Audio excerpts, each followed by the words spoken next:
Okay, I have a question about something I have some opinions about. What do you think is missing, if anything, on the esports side of fighting games, tournaments, live, and set production? What do I think is missing? It's a hard one because, again, as a person who's very involved in the whole entire thing, as a person who has his own opinions about the problems and issues with the esports side of fighting games, there's not a lot of things that we're doing wrong. Up, down, down, left, right, BA. I'll just call them Konami code in the chat says money. And yes, that's the answer, right? That's the answer. The FGC is just missing money. We don't have the ability to put on the right stuff. But as Poke Cobalt says, Overwatch had money and they didn't succeed either, right? So it's not necessarily money. The FGC would certainly do well with money, but the two main things about it is, two main things about it. I'll stick with the two things. I was gonna just go down to one, but two main things about it. Okay, first of all, fighting games are not easy to get into, right? The reason why something like basketball gets popular is because everybody plays basketball by throwing a wad of paper into a trash can. Just take a ball to a court, start playing there, whatever. Even if you're not good, everyone can shoot a ball at a basket, etc., etc. Fighting games just aren't like that, right? So the problem that we were talking about earlier about accessibility and not a lot of people playing is the number one thing that's causing problems with the fighting game, because what happens is a lot of people like, oh, I'm interested in fighting games. They play it. Whoa, this is hard. And then that's it. That's the end. Game over, right? Or they watch Evo. They're like, this is exciting. And then they try to play and like, I can't play this. And that's it. That's the end, right? Like, you can't grow a scene unless you have a lot. I mean, now, granted, there's a lot of, like, for example, while I have gone onto courts and shot basketball, like, I'm not a basketball player by any stretch. And I still love watching basketball, right? So, okay, so I guess this is a three-part thing. So the second part really just is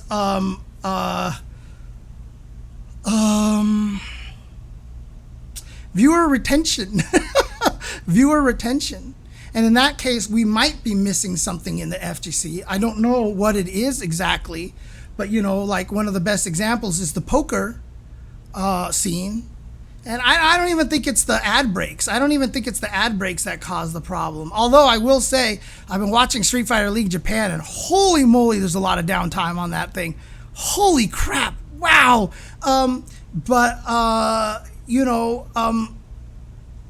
Poker, for example, was on TV, wasn't very popular until they got the whole cam. So you could actually see what people were actually playing with. So it just made more sense, and it was a lot more interesting that way, right? It made people more excited and stuff like that. It is one of the tough things about fighting games, and it is why, again, I'm commentating the way that I commentate, right? So, again, this is a conversation we've had many times here on this chat. People are like, everyone's like, oh, James, it sounds like you don't know when you ask, is it gonna kill? It's like, it makes you sound like you're a commentator who doesn't know, and it's like, it's good to explain all the details and what the strategies are, but at the end of the day, we are there to entertain, right? We want to entertain and educate. Some people are better at one than the other, and if you are bad at one of them, don't try too hard. If you have a niche, stick with your niche, honestly. But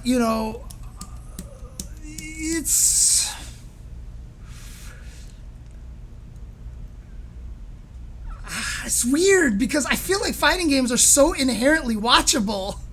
Like, exactly what's happening on the screen. There's not like 700 tiny meters and stuff like that. But again, there's just this whole your natural tendency. Like, if you are watching Call of Duty and they're running around trying to shoot each other, you already kind of have this idea like, okay, if I'm running around trying to shoot at people, this is what I'd want to do, right? Tetris is insanely watchable because Tetris, again, is probably the #1 most genius video game ever created. And everybody who watches Tetris knows what you're supposed to do after watching Tetris for like 2 seconds. And when you see people putting pieces where you didn't think that you would put them and they do these crazy things, you can play it in real time. The hardest thing about fighting games when you watch fighting games is that you don't have that relatability with fighting games, right? Even learning actual martial arts, like nobody can learn real martial arts until they like actually start learning and getting taught, and like there's so much about it. Why does martial arts always try to teach you, you know, martial arts in general, their teaching style, unless you're Cobra Kai, your teaching style is basically, we're going to teach you to use something that we hope you never use. You know, the goal is that you should never use this, but if you have to, you can, right? The idea is that they're trying to teach you this mentality, this practice, this concentration kind of thing. And that's unintuitive, right? That's unintuitive. When you learn karate, the first thing you're like, is I just want to go and beat the shit out of people. Like, I'm strong now. Now I can kick your ass, you know, like, and when you play a fighting game, you're like, I learned this combo. I learned how to fireball. Now I can kick your ass, you know, and like, that's not going to work, right? So, you know, they're hard to learn. And so when you watch a fighting game, it's very hard to transport yourself into the position of one of the players. Right? Which is why, again, as a commentator, I'm always like, oh my God, like, dude, like if someone drops a combo, I'm like, dude, he's gotta forget that. Like, he's got to learn, he's got to, you know, get through that. But, you know, how do you do that? Like, when I commentate, I try to bring the relatable things to people who don't watch fighting games, right? I'm trying to make it so that the people who don't know fighting games can have that connection. That's the goal of my commentary, you know, like sometimes I will be like, dude, that was ridiculous because last time he did this couple of things and this time he changed. He totally set him up for that. But, you know, you can kind of relate to that a little bit. But if you're just like, if you spend the whole time going like, yep, that was -3. Yep, so you can't do anything. Yep, okay, yep, this is that combo. Here it goes. This is going to do a lot of damage. Like you're not relating the game to the audience. You're just not, right? It's just nothing's happening there. And so, you know, that's the hardest thing about fighting games is that it's really hard for casuals to watch a fighting game and relate because, like, I'll tell you, man, every time I watch an MK1 trailer, I have no idea what's going on. I just watched the Sector trailer, or I watched this clip of someone doing like, look at this dirty trick I did in MK1. And I watch it, and as a fighting game player, I don't even know what the mix-up is. I don't even see what happened because fighting games are just really weird. Like, they're not clear a lot of the times what exactly is happening. And it's really kind of tough, right? Yeah, if you watch a sport you've never seen before, you're just as lost. But, you know, you don't have to watch a sport for a very long time to start getting excited when someone throws the ball through the hoop or when they kick the ball into the net, right? Like, you're pretty sure somebody did something good. I've always said, like, when you watch SportsCenter and they go, here's a highlight of LeBron James, and LeBron James spins and drives down and just like monster slams on somebody, you don't have to know any of basketball, but you make the assumption, wow, that must have been amazing. Even if you don't understand the sport, you're like, wow, that must have been amazing. Or you'll scroll Facebook and they'll show you the 20 rally badminton match or the ping pong match that went like 40 rallies where the guys are like 10 feet behind the table and you're like, oh my God. Like, you don't get that with fighting games. Fighting games don't give you that. They just don't. Right? And it takes a lot of the commentary to do that. You know, I want to get to the point where someone does something and the SportsCenter guy's like, look at this amazing sequence, and people just like, I assume he did something great.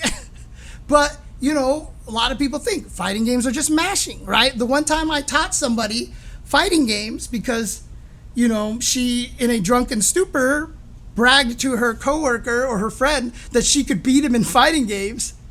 And then afterwards, when she was sober, she like hit me up. It's like, James, teach me fighting games. I told somebody I'd beat him.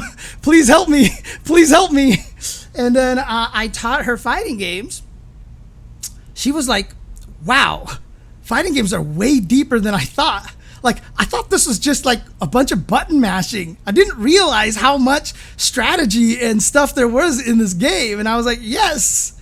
And then she went and beat her friend. So, yeah. Yeah. Oh, man. Yeah, it's true. Yeah, VTubers are definitely a huge thing. Yeah, it's famous people that are really, really working out. But again, it's Street Fighter. And if you are from Japan, Street Fighter still holds something that no other fighting game has. Like, could this have happened with VTubers, with Tekken? Maybe. Could it have happened with Guilty Gear? Probably not. Could it happen with Street Fighter? Absolutely, because Street Fighter still holds a position in the fighting game world that nothing else holds. Japan knows about Street Fighter. Like, nobody doesn't know Chun-Li. You know what I mean? Like, that's kind of how it is. Even my dad, my dad, when Street Fighter 2 was popular, would make Chun-Li jokes. And I'm just like, what the hell? He watched Street Fighter the movie. He's like, oh, Ming-Na Wen's a really good Chun-Li. And I'm like, how do you even know? You don't know anything about Chun-Li. You know?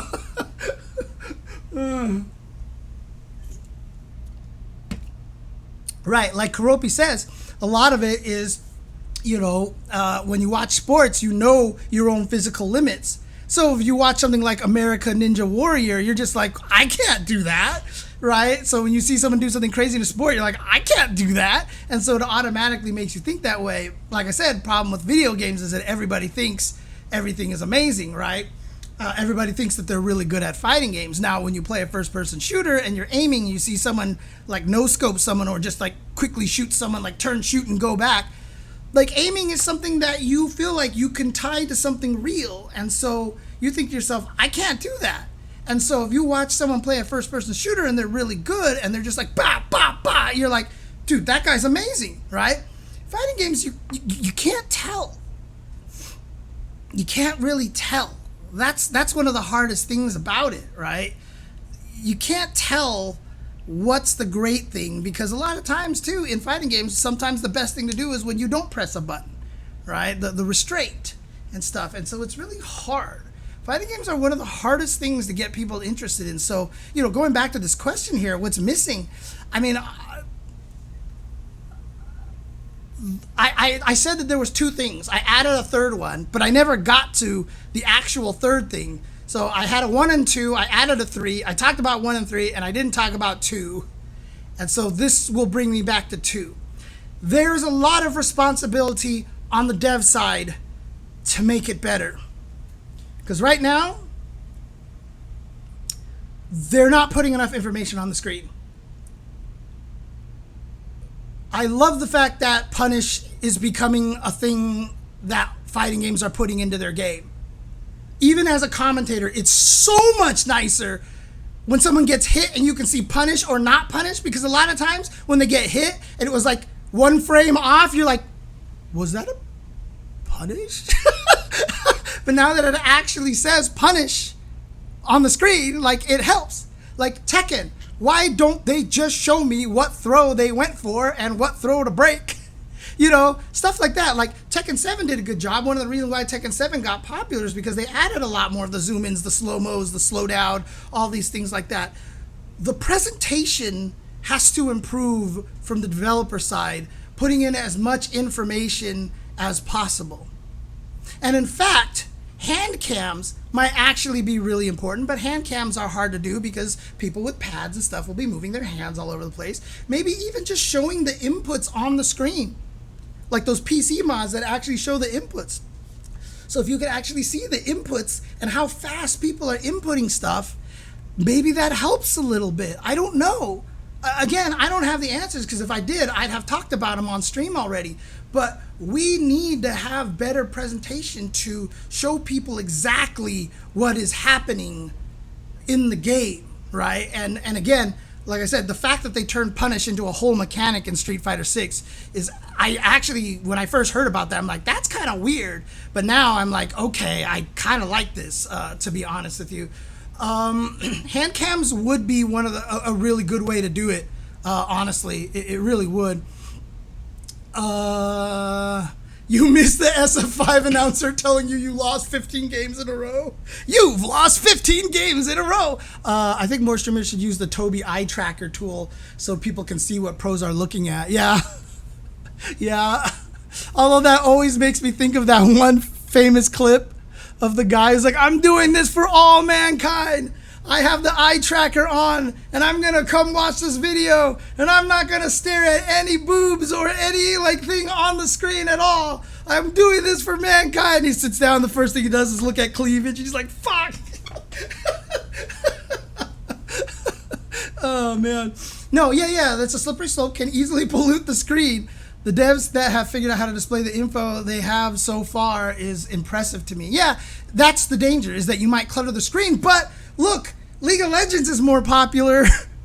How much information is on the League of Legends screen? Holy crap, dude. What the hell, dude? What the hell? There's so much information on that screen. So I don't know. Maybe it's not too much. Do you watch? Okay, let's put it this way. If you are not from America, if you are not Asian, if you're Asian, you totally get this.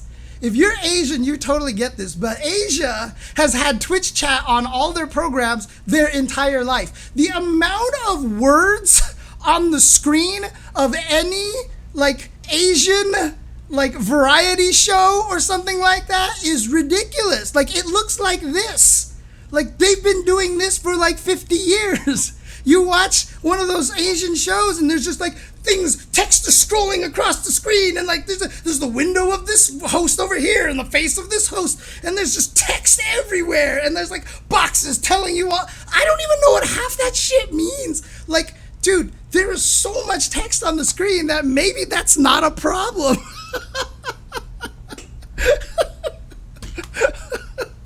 Oh man. So that's an interesting one, Muffin Man. And now that you've mentioned it, holy crap. Holy crap, I just thought of something. 2XKO can do that. They can have a dedicated spectator mode because they're going to be a server-based online fighter. You would have to make it so that when you play locally, you might be playing online still like some of those other things. But yeah, then you could have a spectator mode that just puts all the information on the screen. It just has all the information on there and it doesn't bother the people playing. The reason why it doesn't work right now is because locally, you'd have to be able to output to two different things. You'd have to be able to, the console would have to know how to output a player screen and a spectator screen to put the information out there, etc., etc. And I don't know if that's possible, but 2XKO could absolutely do this. Because fighting games don't have the ability to do this right now because there is no spectator server side anything, right? Even if you play online, it's still peer-to-peer, right? You would, like, that doesn't work. But with 2XKO, because you have a server side state, you could create, the server itself could display more information than the information that is being seen by the players. And if we play, for example, at a tournament, that you hook it up into its own little mini network so that the server outputs to the stream and the players still just see their screens over there. Ooh, that'll be interesting. But see, the lobby spectator that's a tough one because lobby spectator comes with a lot of downsides to it, right? It has the ability to get disconnected that we've seen a million times in online tournaments,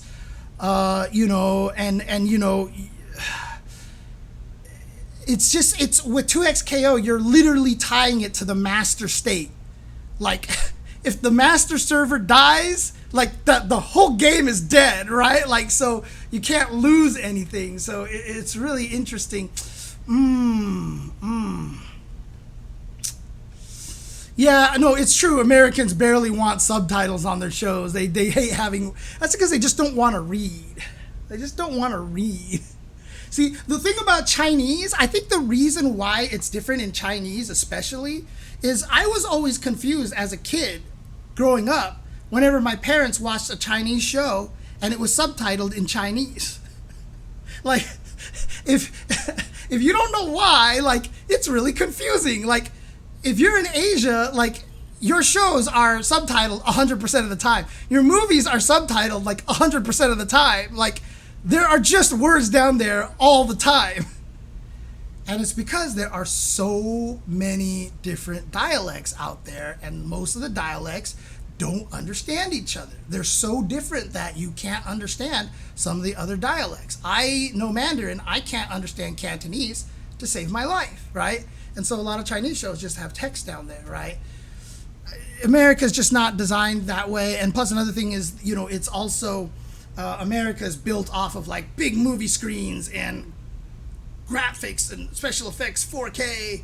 And so words on the screen is kind of like one of those things that, you know, takes you, it's like kills the illusion, you know, breaks the immersion kind of thing. And so there's a little bit of different mindset in that way.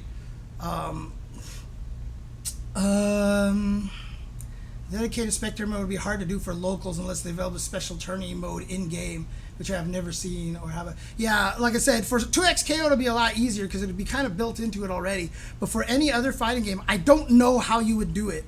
I don't know how you could do it with a local play. Because like consoles just don't output to multiple monitors. Like you would have to play on PC. It would only work on PC, right? And you have two monitors hooked up, and you just design the game to have it so that it can output one to one and one to the other. The problem is, the reason why they can't do that is because then why wouldn't you just do that when you played online and have all the cheat information on the screen for you at all times, right? You could just make it so that when you play ranked online, you don't have the ability to output that's only outputtable when you're playing local. And so technically, if the local players which want to output the screen with all the information, at least they're in the same room and playing against each other, that would work. That would work. That would be the way to solve the problem. So we would move to a PC format of all fighting games, and you would have the ability to only on local matches be able to output to a second view or an alternate view, and then also have the ability to output it to two monitors and have one be the regular view and one be the detailed view, only for local. And again, if people want to use it at home for themselves, more power to them, right? So I think that would be the right way to do it, honestly. Would be cool if your fighter gets hit and damaged, only your screen starts getting blurry and red. That would be messed up. I mean, they tried to do that in Rising Thunder. There was a character that turned himself invisible, and the game was only going to be playable online, and so on your screen you could see yourself, on the other screen they couldn't see you. I don't know how that would have worked offline, unless you had to set it up at two monitors if you played locally. I'm not sure. But that was definitely the thing. They tried to do that in Rising Thunder. But yeah, so honestly, yeah, the devs, 100% devs need to do more. And again, it's so funny because this was like 10 years ago, maybe at this point. Has it been that long? It probably has. When my friend, who teaches game programming in Arizona, you know, he's my best friend from junior high. He was like, let's hang out. Come visit me in Arizona, meet my new girlfriend, my new fiance, etc., etc. And I was like, let's do it. And he's like, all right, I teach at a school. I can get it so that if you give a speech to my class, we can pay you for your plane ticket. And I was like, sick. So he flew me out to the University of Advancing Tech in Utah, and all I had to do was come up with something to teach, to talk about in terms of a speech. And so I chose to talk about developing in an esports world. And the thing that I talked about was making your game viewable for audiences, because I had just played that game that was developed by Double Helix, I think it was. That was like kind of like that weird like basketball sport game. I forgot what they called it, but it was basically like you're trying to take the ball and rush it down to the goal, and you had to fight each other, but you could build these encampments and all these things like that. And we played it. They invited a bunch of people over, like a bunch of esports people, to go and play it. And it was a cool game, but from a viewable standpoint, it was really hard to understand what was going on. Like, you couldn't see the encampments when they were far away, et cetera, et cetera. And basically what I said was, yeah, if you design a game for esports, you have to think of it differently now, right? Because, you know, the funniest is when somebody one time on Twitter was like, you know, they shouldn't cater tournaments to the viewers. They should only cater tournaments to the players. Like, look at real sports. They never cater the sport to the viewers. They only cater to the player. And everyone's like, what the fuck are you talking about? Like, what? What? Like, what? What? Like, you're just, like, what world do you live in? Holy shit, right? Like, but, you know, that was kind of what I was saying, right? Like, when hockey created the comet puck, right? They created the comet puck so that it actually created this little tail and you would see it zip around, and all the hockey purists fucking hated that thing. And I was like, this is neat, you know? But that's the thing, right? Is like, when you are designing a game for esport now it is not only just creating the game to fun to play and so the players have the information, but now you have to design the game in a way so that it is palpable for viewers. And I don't think the fighting game devs have gotten there. The closest we've gotten to that is Daisuke Ishiwatari with Strive, because everything that he did in there, I think, was in that concept with the growing combo meter, the giant counter going through the wall and doing all these things. Like, he tried to build a lot of things into that game to make it more palatable to viewers. But we need to do more. There needs to be more information, et cetera, et cetera. And so, yeah, the yellow line in the NFL, it's so great, and they took it straight from video games, which is the best part about it, dude.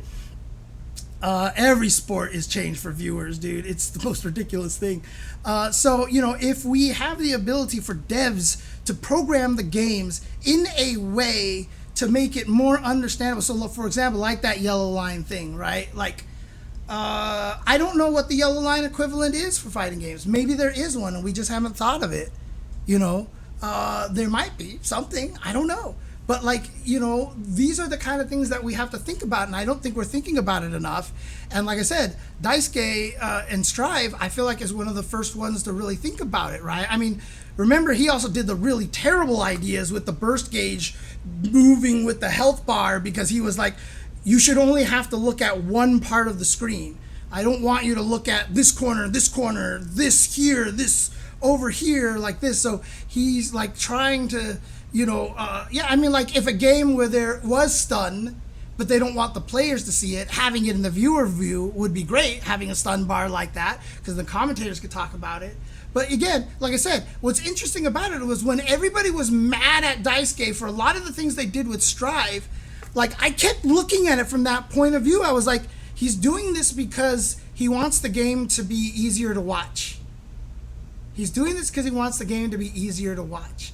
And every decision that he made kept falling into that category.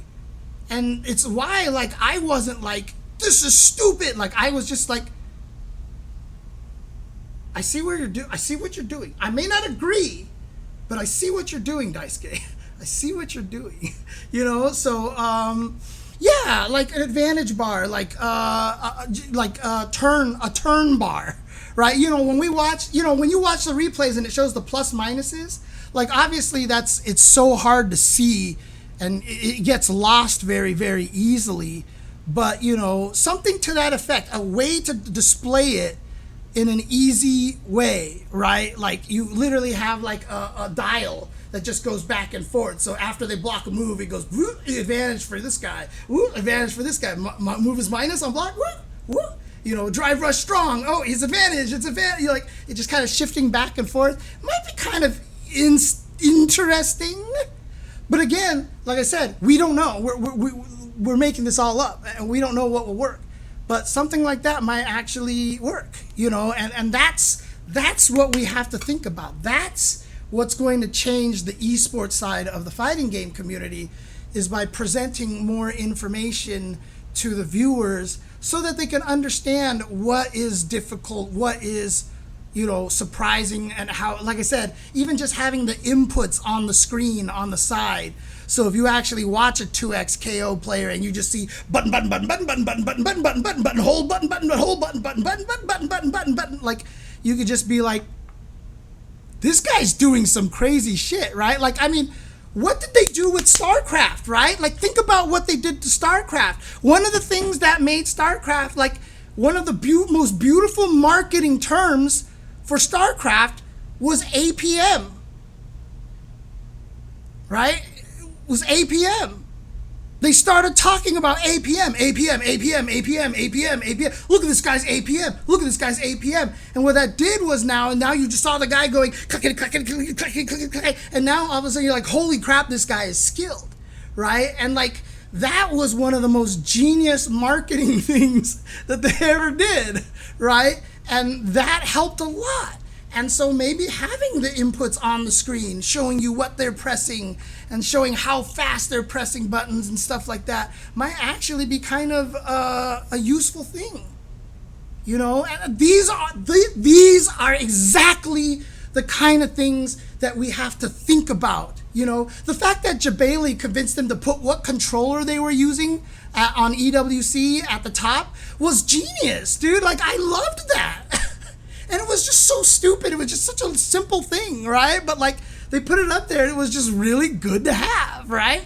So like, it's these kind of things that we have to see. Clean inputs is overrated. Anyone who tells you that you're a better fighting game player because you have clean inputs is not a fighting game player. Inputs aren't meant to be clean.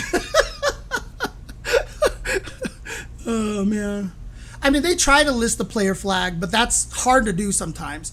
Once you get into the semifinals, it's a lot easier because there's so few players, right? But I mean, you guys don't know, but a lot of tournaments in the past, like at Evo, like in the past, they don't do this anymore because I think they can get a lot of this information from stop.gg. I'm sorry, stop.gg, as someone else called it.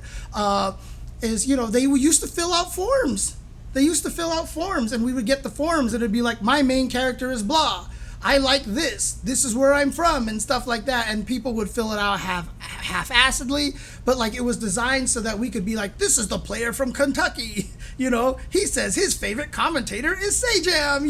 Like we used to try to do stuff like that, and we stopped because it just didn't pan out, right? So it's so a lot of times you'd be like, what country are you from? And they'll be like, I'm from Pangea, and you're just like, what am I supposed to do, dude? Seriously.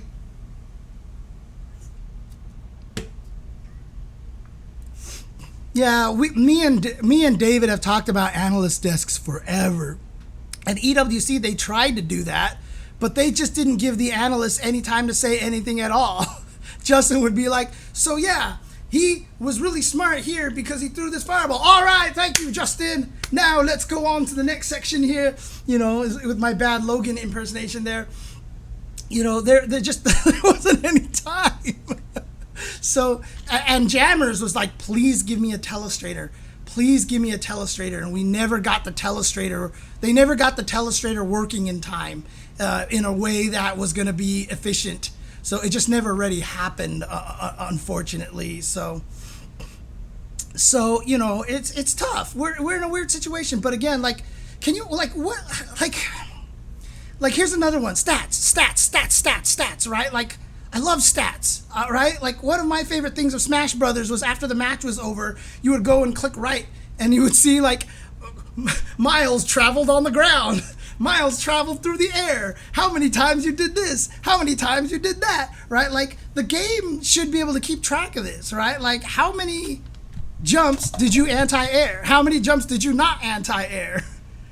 How many buttons whiffed but never got punished? How many buttons landed? How many buttons whiffed? You know, etc. Like how many heavies and mediums whiffed? Because you don't tend to whiff those on purpose like you do lights, for example, right? Like how many jumps did this player put out? Like after the match is over, it should just be like boom, stats, boom, jumps. This is the many times they jumped. This is how many times they got hit out of the air. This is how many times they DP. This is how many times they threw. This is how many times they woke up and did this. This is how many times they did that. You know, like that kind of, oh man, like that kind of,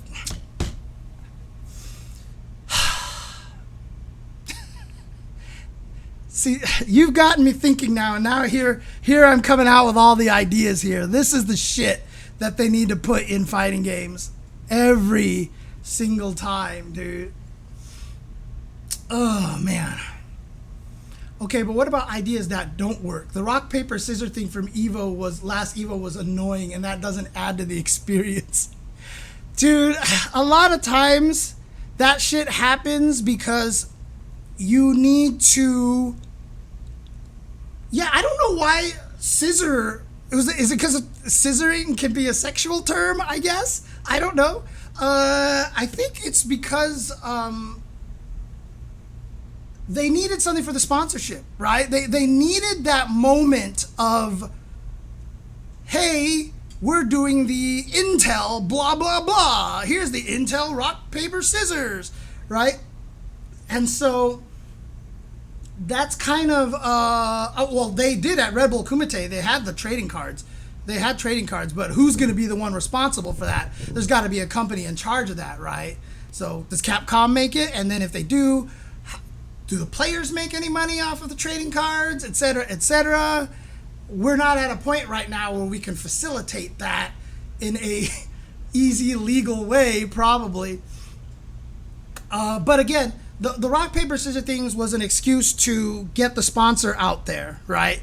They probably could have came up with something a little bit better, but how do you, like, again, rock, paper, scissors at least is, you know, rock, paper, scissors, shoot, right? Like, that's it. Like, that's it. You're done. Rock, paper, scissors is done. And, you know, you can't be like, hey, let's have two random people play each other for the Intel match. Because then everybody be like, what the fuck is this? Why are we watching these two scrubs playing? Why is this happening? Why is this happening? And so, you know, like, that was one of the shortest things. I mean, we could probably come up with better ideas in the future, right? But, you know, that's what it's for. It's a sponsor segment. So, Red Bull Kumite is ahead of the esports competition. I've already explained why that is, Wake Up Super. I've already explained to you why Red Bull Kumite is a step above everything else in terms of FGC. Right, and that's the other thing too, like Mike Lee says, is that RPS is integral to FGC culture. And a lot of people talk about how good they are at that shit. Also, a lot of it is fighting games, is RPS, right? It's weighted RPS, so it's part there. But Wake Up Super, if you want to know the reason why Red Bull Kumite production is so much better than everyone else's, is because they don't care about how much money they're spending. They budget for a ton of money, and their intention is not to make any money. They're not trying to make the money back with Red Bull Kumite. Red Bull has created the craziest brand that they are marketing lifestyle. And so they will support fighting games. They will support dirt bike racing through all of the suburb hills in some European country. They'll support that guy who climbed out into space and skydove from space. They will support the Flugtag. They will support just about anything that you can think of, because they're trying to build a lifestyle brand. And it's working for them. It works for them. And so with the lack of aim of trying to make money back for an FGC event, they're just like, how much do we need to put on a good show that won't kill us? That sounds reasonable. Do it. And they do it. And we get that production. And it's great. That's how it works. And that's why Red Bull can do the stuff that it does. Because their goal they are not worried about losing money, because as soon as they decide to throw that event, that is money that is already gone. That is a money that to them that is already gone. Then of course they'll sell tickets and try to make some of that back, because you'd be stupid not to. But essentially, they can put on a production without having to worry about budget, is essentially what it comes down to. Oh my god. Crouching medium kick drive rush cancel. Dude, Croppy, oh god. So, look, crouching medium kick drive rush cancel drives me nuts as a Kimberly player. Oh man. I do think we could take some stuff from it though, like how Jabali has players give intros and even promotes a bit of trash talking WWE style. And what's tricky about that too, because I remember early on Jabali was like, look how cool my stuff is, I have these intros and we get to pick our theme songs and blah blah blah. And I was like, yeah, and if Evo does that they'll get sued because we don't have the rights to use any of the music. And he was like, huh.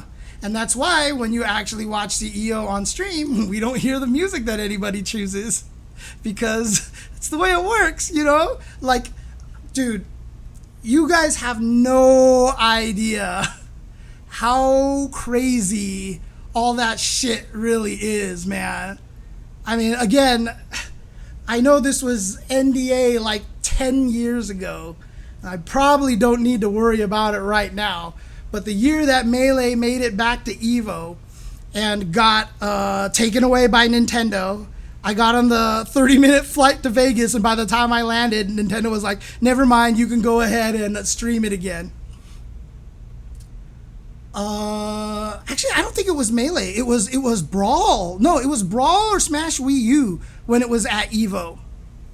But there was literally a rule where if Sonic or Ness won a match on stream, we had to immediately mute it and cut the camera away, because we could not play the Sonic music, we could not play the Earthbound music, because rights problems. Like, these are the things that a lot of people don't understand happen. These are a lot of things that happen, you know, with these kind of situations. And a lot of people aren't aware of these weird behind the scene garbage things, you know? And like, it's great when you want to do a lot of these things, but like, if we wanted to do the intros and actually broadcast them out for Evo, we would have to choose the music, and it would all have to be free use music. Or we'd have to all pick theme songs from the game, right? Like Big Bird would be like, play the Rashid music, like play the theme song of their main character, and they come out and do their intro thing, you know? Like that would have to be the way to do it, right? That would be the only way that you could actually do that, unfortunately. So yeah, Strider gets a shout out in every Marvel game because Capcom doesn't own Strider. God, JP's theme.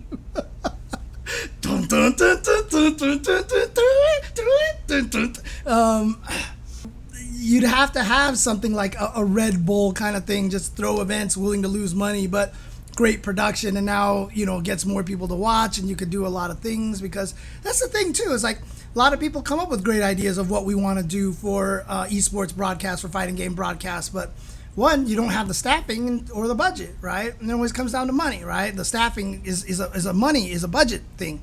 You just don't have the ability to do what you want to do, right? And that's just really what it is. A lot of those streaming, I still remember a lot of those streaming. Man, I remember when Level Up Live was first doing their stuff, when they were first starting to stream, you know, from Shiggle BMX Garage, and then Dave and Buster's, and, you know, from the Proud Bird and stuff. I remember talking to AJ Papa, who was like one of the streamers, and they were like, man, I just bought like this equipment that's like thousands and thousands of dollars, and I'm hauling it into these venues every single week, and I'm so scared to drop it. And he's like, oh my God, like, dude, like the money that these guys had to spend just to do all this stuff. Oh, what's up, Sad Geef? Thank you for the raid. It's the Wednesday edition of the Tuesday show, basically. So I did not get a chance to watch the Sajam Slam because I was doing this, unfortunately. So, yeah, it's hard. It's a very, very difficult situation to to figure out at this point. But again, it starts with viewership, and a lot of that's going to come from getting some better ideas and from the developers doing more. The developers doing more to actually make the games easier to watch so that it's more recognizable when people are doing really, really crazy things. And that's just all it comes down to, honestly. So that all comes down to. So we're going to have to do more of that in the future.